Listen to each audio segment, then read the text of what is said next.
Hello，大家好。咱们都知道，男人在外挣钱是一门学问，但说实话，咱们女人在家里呢，其实也有很多的学问可以去研究。那就比方说这个电冰箱，冰箱呢，如果说有一个好办法的话呢，可以让它每年能省好几百块钱的电。那究竟怎么做呢？让我们一起来看一下。首先呢，咱们呢拿一个矿泉水瓶子空的，然后呢给它装满自来水就可以，然后呢放到这个冰箱的冷冻室里面呢，给它冻成冰块，然后呢放到咱这个冷藏室里。通过这种方式呢，就可以让这个冰水让这个冰它在这个解化的过程之中，它会释放很多的这个能量，这个能量呢就会协助咱们这个冷藏室的这个温度进行调节。这样的话呢，它这个冷藏室呢，它就会减少它的这个工作量。这样的话呢，尤其是咱们的冰箱比较大，而且呢这个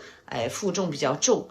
装的这种蔬菜瓜果比较多的情况之下呢，就可以多找几个瓶子，然后呢这样去使用它。通过这种方式呢，真的是可以省很多的电。另外呢，其实还有一个办法就是说咱们自己家里吃的这个肉，很多的时候是要冷冻起来的，对不对？那么呢，在解冻之前呢，咱们就可以把它先放到冷藏室里面。这个冷冻的肉呢，也可以起到这个冰冻矿泉水的这么一个效果。是一样的效果。所以说呢，生活真的是一门学问，处处可以节省，处处呢都有办法。另外就是咱这个冰箱里如果是放的东西很多，尤其是冷藏室很容易就是有这个异味窜来窜去的，是不是其实很多朋友都知道这个方法了，那就是密封保存。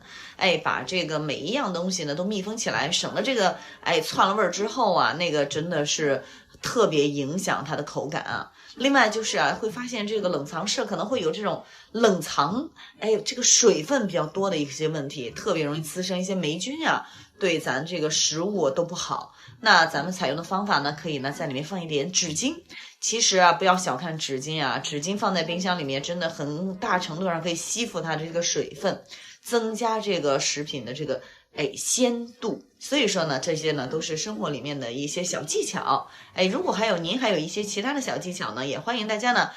把您的技巧分享给我们，提高我们对于生活的认知和了解。欢迎大家在我们的评论区畅所欲言哦。